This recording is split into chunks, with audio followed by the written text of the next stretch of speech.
It's steamy. With GQ magazine being a reliable information source since 1957, it should come as no surprise that they too, like so many others, have an opinion on the Bob Marley One Love biopic. An excerpt from a recently published article reads, "The hit biopic will define Marley's legend for a new generation, but the true history of Marley's impact on Jamaican politics and culture might be too big for any movie to capture." February is Reggae Month in Jamaica, and the same week that the Bob Marley biopic One Love broke box office records, signs of Marley's enduring legacy are everywhere you look in Kingston.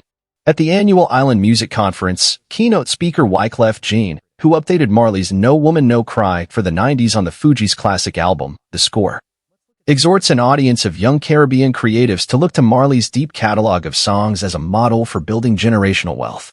Just uptown, rising star Naomi Cowan, who portrays reggae singer Marcia Griffiths in One Love, hosts and headlines a woman-centered live showcase at the Dubwise Cafe. Naomi's father Tommy Cowan, a reggae star in his own right, also produced the 1978 One Love Peace concert, which gives the movie its finale. 2 nights later, Naomi Cowan's on-screen bandmate Savannah, who plays fellow I3's member Judy Mowat, joins the bill at the Lost in Time Festival at Hope Gardens on the city's outskirts. The routes to all these destinations are lined with hand-painted signs announcing an upcoming birthday tribute for grandson Joe Mercer Marley, who passed away unexpectedly in 2022, while the speakers in every other Uber play praise Jah in the moonlight.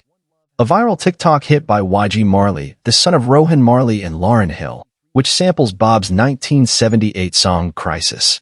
Even as the movie, directed by Reynaldo Green, introduces Marley to generations born long after his passing, global pop culture is still shaped by the events it depicts, which means this retelling of Marley's story is right on time, but it has some heavy lifting to do, because it's likely to shape how a generation of viewers understands Marley's story going forward. My friend Matt Jensen has been teaching a course in Bob Marley at the Berklee College of Music up in Boston for 20 years now, says Marley historian Roger Steffens, speaking via Zoom from his home in LA, where his personal archive of Marley relics has now taken over 7 full rooms. Jensen told me that in the past year or two, the students come in not really knowing much at all about Bob Marley. In the past, they've all come with Marley baggage but wanting to learn a whole lot more. Now it's just a tabula rasa. Who is this guy? Why should we care? One Love has done a powerful job of making a new generation care.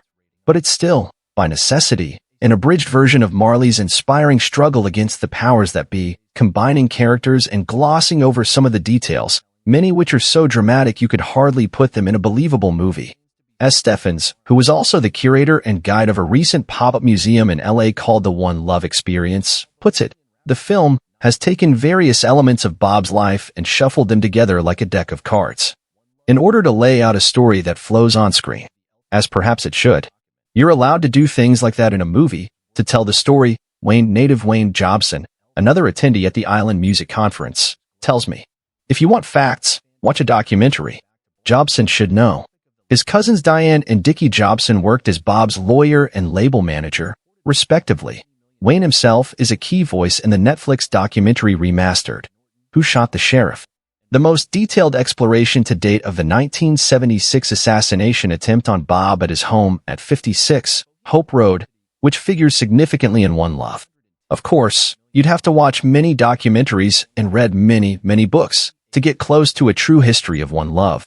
So to rise to the challenge of this teachable moment, we've watched and read them for you. More importantly, GQ sat down with Steffens, Jobson, Cowan, and others with first-hand perspective on both the film and its raw material to separate the mythic Marley image from the even more epic truths. Ambush in the Night. The event that sets in motion both the action and ethical dilemmas of One Love is the shooting of Bob, his wife Rita, and manager Don Taylor at his home and studio on December 3, 1976, days before Marley was to appear at the politically loaded Smile Jamaica concert. The filmic version hews close to the version of the attack Don Taylor recounts in his 1994 memoir Marley and Me, in which he suggests that he blocked bullets meant for Bob with his own body as he reached to take a slice of grapefruit from his hands. "I took 6 bullets for you," Taylor's character shouts at Kingsley Benadir, who portrays Marley, during one memorable scene in the film. "Well, he took 5, not 6, Steffens says. In the film, Taylor jumps up from his chair in front of Bob when the shooting starts, but as Steffens points out, if you've been in the kitchen at 56 Hope Road, there's no place for him to sit there. You come in the back door, and it's like a closet, almost. Many sequences in One Love were shot on location at the sites where real-life events occurred, particularly in Jamaica. But since the original house at 56 Hope Road is now a museum, the filmmakers had to recreate it. They built it exactly like 56 Hope Road, says Wayne Jobson, who visited the film set during production and gave green input along the way. It cost $400,000 for the facade, but it wasn't just the facade, same rooms and everything. I walked in there, and it was spooky. I felt like I was in Hope Road in 1973. Approaching the tall, narrow back door of the real 56 Hope House is an undeniably spooky experience. Neither the Marley memorabilia now covering the walls or the chattering murmuration of a tour group of fellow museum visitors can dispel the aura of dread that lingers there. The gaping bullet holes that pockmarked the wall that fateful night are still visible opposite the back door, behind squares of plexiglass. As Steffens suggested, the tiny kitchen at the top of the garden stairs is indeed a claustrophobic space, more of a pantry or a passageway than anything else, and it's hard to imagine anyone having much room to move when intruders burst in it, especially considering there were others present, including Bob's personal chef Gilly and a member of the Marley entourage named Lewis Simpson or Griffiths, in some sources, who took a bullet in the torso. In an interview he gave in 1979 as part of a documentary film made during Marley's visit to New Zealand, Don Taylor himself confirmed that there was no time and no space to move or react at all to the sudden gunfire. The fact that all 4 victims survived, including Rita Marley, who was shot in her car as the gunman approached the rear of the property, is a small miracle and certainly contributed to Marley's mythic status now and then. They were just sloppy, observes Steffens. Sloppy, which argues against the idea of the CIA being in any way involved, because they wouldn't leave till they were absolutely sure they'd got their man. Rat race. Rumors of CIA involvement in the attempted hit at 56 Hope Road have swirled since the 70s, and government documents procured by Marley biographer Timothy White for the expanded editions of his widely read book Catch a Fire confirmed that the agency was keeping tabs on Marley, alarmed by his popular appeal and openly revolutionary stance. Though unidentified, the shooter's motivation and political affiliation quickly became an open secret. Claudie Mossop, a gunman for Jamaica's conservative JLP party and a friend of Bob's, attempted to call Marley from jail to warn him of an impending attack by a faction of his own Tivoli Gardens-based crew of gunmen. That faction was led by Lester Lloyd Coke, aka Jim Brown, who would go on to even greater notoriety as the leader of the Shower Posse, before perishing in a jail cell fire in Kingston's General Penitentiary while awaiting extradition to the U.S. on drug trafficking charges in 1992. In 1976, however, these JLP partisans objected to Marley's plan to headline the Smile Jamaica concert, scheduled for December 5th, just 2 days after the shooting and less than 2 weeks before Prime Minister Michael Manley, head of the left-leaning PNP and the JLP's bitter rival for power, called for a snap election, effectively using Marley as a political trophy. Marley's friendship with Mossop had provided him some cover until then, and in multiple conversations reported in Vivian Goldman's 2006 book on the making of the Exodus album, Mossop swore that if he had not been incarcerated at the time, the shooting never could have happened. Theories of a larger conspiracy were given a boost by one of those stranger-than-fiction details of the event that jumps out from the Who Shot the Sheriff documentary. As Marley prepared to perform at Smile Jamaica despite the clear and present danger to his life, one of the people around him was Carl Colby, son of former CIA Director William Colby. Colby was present as part of an American film crew tasked with documenting the concert for Island Records. Yet, after decades of examination of this connection from every angle by various investigators and historians, Colby Jr. appears to have been an innocent cameraman, as Goldman puts it. Exodus. One Love's recreation of Smile Jamaica is brief but memorable. It's impossible not to feel a surge of emotion at the opening chords of War, a battle song adapted from a speech by the Ethiopian Emperor Haile Selassie, a divine figure to Rastas like Bob. When I catch the film at a theater in Kingston's Sovereign Center Mall, the audience chants along with the words and claps at the crescendo, momentarily forgetting it's not a live concert. An a cappella rendition of the Marley lyric, Puss and Dog They Get Together, also known as What's Wrong with Loving One Another, From So Ja Say, the noodly 10-minute jam which ended the real-life concert, becomes a sort of chorus for the movie's themes.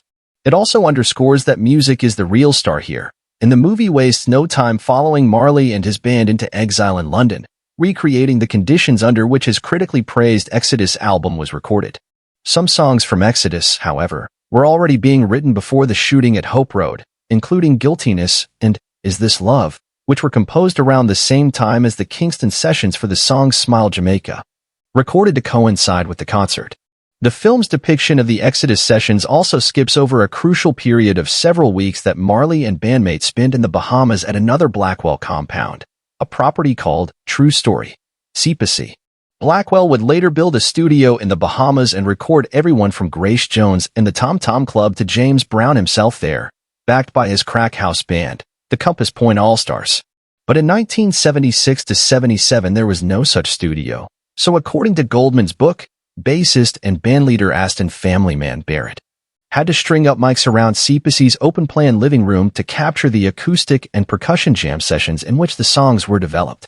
According to Neville Garrick, Bob's cover artist and right-hand man, portrayed in the film by Jamaican actor and dub poet Sheldon Shepherd, Marley and his band worked on the Exodus tracks Waiting in Vain, Turn Your Lights Down Low, and Three Little Birds. In these sessions, they also workshopped early versions of songs that would find their way onto Marley's later albums, including Time Will Tell, Kaya, 1978, and a lyrical account of the Hope Road shooting called Never Go Down, which ultimately saw a release on the Survival LP under the title Ambush in the Night. One Love. It was during his time in London that Bob decided to throw his weight and star power behind a grassroots movement to get political Puss and Dog to live together in a Kingston ripped apart by the kind of partisan violence he had just experienced firsthand. It was an incredible moment in Jamaica's history that is remembered as the Peace Treaty of 1978. Most incredible of all, it was initiated by the gunmen themselves. Ma Sop and another, ranking dread, named Bucky Marshall, top gunman for the JLP and PNP, respectively made this bold decision to defy Jamaica's political bosses while in jail together. Manley put them in the same cell, laughs Steffens. Instead of beating each other to death, which is what Manley probably was hoping would happen, they started comparing notes, and they realized they were both being played for suckers by the Topinaris, snobs, up in the hills. They declared a truce between themselves in that jail cell before they were let out. The film shows Bob being approached by Claudie and Bucky in a London park, but underplays the extent of the grassroots peace movement, as well as the centrality of Marley's role in it. Bob flew them out, observed Steffens. It wasn't just, oh, you're waiting to talk to me in this park. Bob paid for their plane fare to England. They were calling him all the time, you know, we want to make you come home and feel safe. And he didn't, cause at least one of those guys was close to the attempted killers. It took a lot of persuading to get Bob to come back to Jamaica. The peace negotiations lasted a long time, during which time Bob was paying for their place to live and their tickets to and from. Similarly, the scene in which Bob takes confession from one of the shooters and absolves him is an editorialized version of a real event. In the film, this encounter takes place at Hope Road itself, bullet holes in full view. But according to Steffens, the sequence is based on something that happened in Europe on the 77 tour. Somebody went backstage and said to Marley, I was supposed to be part of that crew that night, but I couldn't find my gun. Bob not only forgave him on the spot, but invited him to travel on the rest of the European tour with him. Taylor's book gives us a much less forgiving Bob. In Marley and Me, he writes that on a Wednesday afternoon in June 1978, Claudie Massop's right-hand men led us to a lonely spot near the McGregor Gully in Kingston to be witnesses for the prosecution in a ghetto trial of the 3 of the 4 shooters from the attack at 56 Hope. According to Taylor, these men were executed by Massop's men after he and Marley positively identified them. There are several reasons to take Taylor's account with a grain of salt, however. For one thing, there's no reason to think he or Marley would have seen all the gunmen. He also states that these shooters confessed to being paid by the CIA for the hit with guns and unlimited supplies of cocaine, a scenario that doesn't fit well with the other known facts. Conveniently, he concludes that he and Marley never mentioned that day again. It was as if that Judgment Wednesday had never happened. This was not the only case in which doubts have been cast on Taylor's account or his accounting. In the film, Marley's character confronts Taylor over money he was siphoning off from African promoters, giving him a beatdown in front of other band members while they are in exile in Europe. This confrontation, too, seems to be based on real events, most infamously an episode in which Bob and his friend Alan Skill Cole interrogated Taylor about missing funds during the 1978 Africa tour itself, supposedly even dangling him off the balcony of a hotel room in Gabon to extract a confession. Taylor also recounts that Bob later attempted to force him to sign paperwork relinquishing him from their contract at gunpoint in Marley's Miami home. Top ranking. If all these anecdotes paint a picture of a Marley much tougher than his often saintly media persona suggests, it's important to recall that it was his ability to stand toe-to-toe with Kingston's baddest gangsters that allowed Bob to guarantee the peace treaty at street level. Working with the likes of Mossop and Marshall ensured that the generals in Kingston's street war were on board with the idea of unity. Bob's headlining performance at the One Love peace concert made this peace visible and official. In a now iconic image, Marley even called the heads of the two rival parties, the PNP's Michael Manley and the JLP's Edward Seaga, on stage at the height of his set, inducing these bitter enemies to clasp hands with the power of music. Green chose, perhaps wisely, not to restage this image, instead allowing an archival photo of the real event to speak for itself during the film's closing credits. The peace treaty of 1978 was short-lived. In February 1979, Mossop was shot over 40 times by Kingston police. Bucky Marshall fled to Canada, but in March 1980 he too was murdered in a New York nightclub.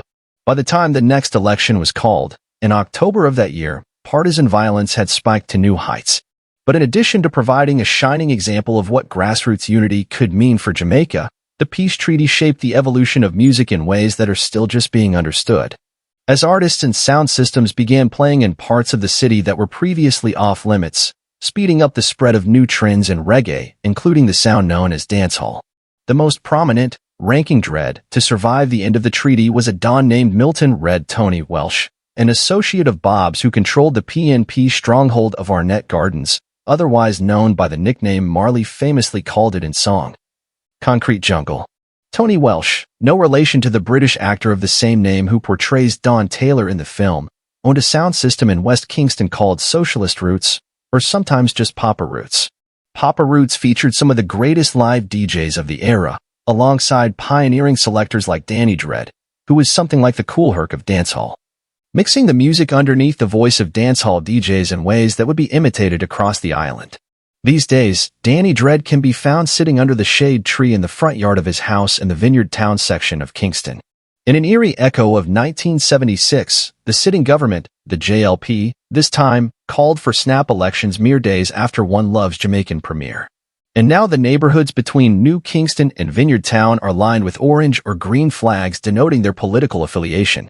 Though semi-retired from the music business, Danny can still clearly recall the days when Bob and Tony Welsh navigated these same lanes to attend Papa Root street dances, delivering pre-releases of Marley's newest music on acetate discs. Tony Welsh was like him bodyguard. He used to move around with him after Bob gets shot, explains Danny, who is a devout Rasta. Just like Bob no Mossop too. One run Tivoli and one run jungle. Bob and me get to talk and reason when Bob cut a tune to Come Give Me Named, War, the very same song with which Bob opened his set at Smile Jamaica. I know His Majesty speak that, so that tune very important to me, you know? And there, upon the back of the disco plate you have another tune named Want More. After the end of the treaty, Welsh still kept Papa Roots sessions going at a place called Angola Lawn in Avon Park Crescent. Every year Tony Welsh did keep a dance there, recalls Danny. Free, too. Everybody can come in free, so the dance always rammed. Bob come there one of the time, too.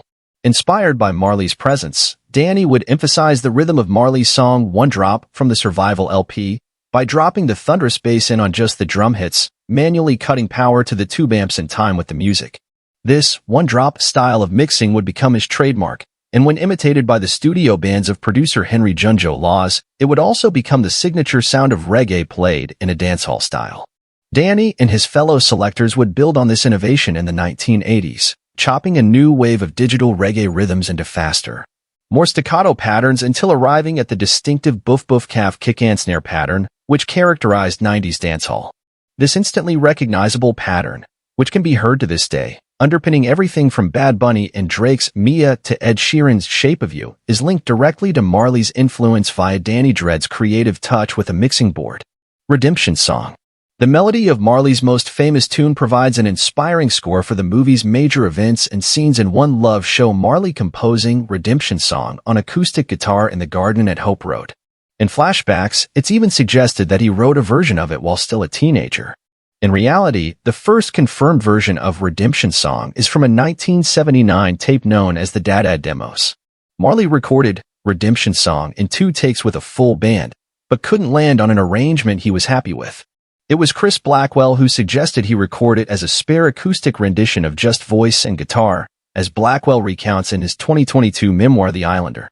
It was the last song Marley recorded. The film takes poetic license with other events in order to get the power of Marley's story across. For example, Marley's absentee white father is depicted as Bob imagined him, a uniformed, pith-helmeted English army officer on horseback. Stefan's conversations with family members who have researched the Marley bloodline refute this, suggesting that Norval Marley was an unstable drifter who was neither born in England nor a military officer. Rather, his only attachment to the army was as a ferrocement engineer in the Labor Corps.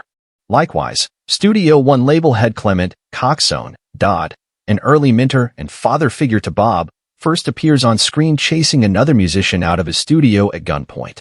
He then brandishes the pistol in the face of the young Wailers, Bob Scott Trio with Bunny Wailer and Peter Tosh. This event is nothing like the Wailers' first few sessions with Dodd, which produced the hit Simmer Down among other classics. In sketching the hardscrabble business of early Kingston studios, the film seems to have created a composite of Dodd and his main rival at the time, Treasure Isle, label head, Duke Reed. An ex-policeman who always carried a pistol and was known to fire a single shot in the air when his band nailed a song in one take, arguably the beginning of the long and venerable Jamaican tradition of licking shots to salute musical excellence.